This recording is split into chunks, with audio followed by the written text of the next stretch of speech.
বাংলাদেশের স্বাধীনতা সংগ্রামের নেতৃত্ব দানকারী সংগঠন বাংলাদেশ আওয়ামী লীগ। ইতিহাসে এই সত্যটি চির অম্লান। স্বাধীনতা সংগ্রামের বিজয় আনতে আপামর জনতার ভূমিকাও অপরিসীম।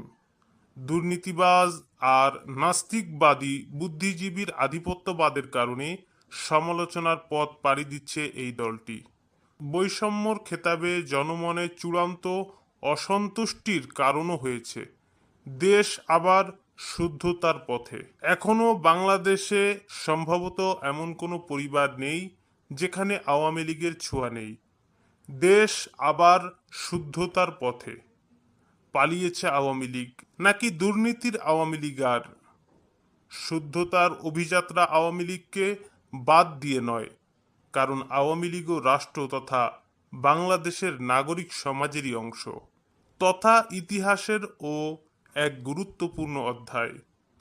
কালের যাত্রায় বিলীন হয়ে যাওয়া সে তো নিজ কর্মের প্রতিফল।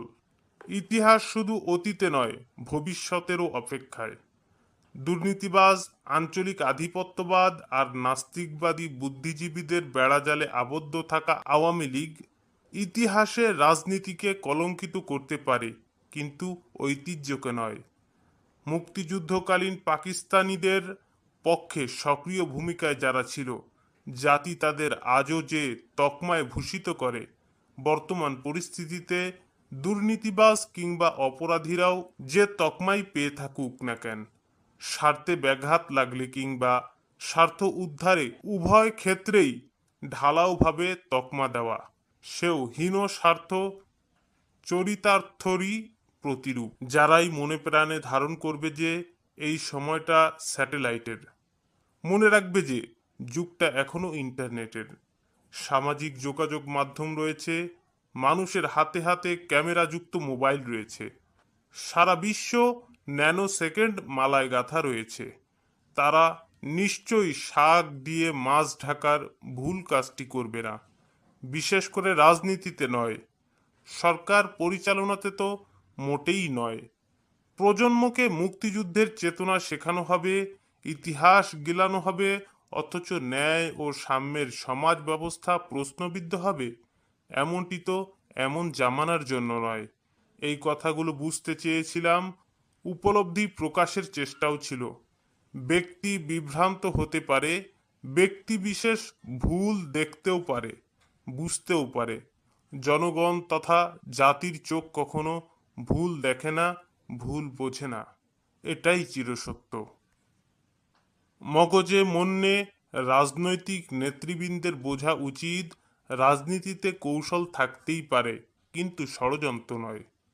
ষড়যন্ত্র কখনোই সফল হয় না।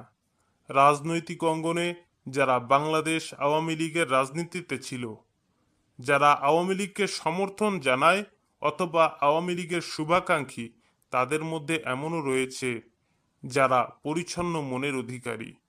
এমনটি তো ধারণা করাই যায়, বাংলাদেশে গ্রামগঞ্জ কিংবা শহরে এমন কোনো পরিবার নেই যেখানে আওয়ামী লীগের সমর্থক নেই। তারা কখনোই সমর্থন দেয়নি দুর্নীতি, লুটপাট, বৈষম্য কিংবা আঞ্চলিক আধিপত্যের রাজনীতি। সমর্থক বিবেচনায় জাতীয় নির্বাচনে ভোটের সঠিক পরিসংখ্যান দেখলে তার যথার্থ প্রমাণ মিলে। পরিবর্তনের রাজনীতিতে সরকার তথা দেশবাসীর কাছে আমার আকুল আহ্বান, বৈষম্যহীন সমাজ তথা দেশ গঠনে আওয়ামী লীগ তকমায় পরিচ্ছন্ন সেই সকল ব্যক্তি কিংবা পরিবার যেন বৈষম্যের শিকার না হয়। আইন যেন অপরাধীকে শাস্তি দেয়, নিরপরাধীদের জন্য সুরক্ষার কারণ হয়। রাজনীতি করা সকলেরই অধিকার, কিন্তু রাজনীতিকে বেআইনি ধারায় নিয়ে যাওয়ার অধিকার যেন রাষ্ট্র কাউকে না দেয়। লিখেছেন দৃষ্টিহীন অবস্থায় বাংলাদেশে প্রথম নির্বাচিত অন্ধ ভিপি আতিকুজ্জামান সেলিম।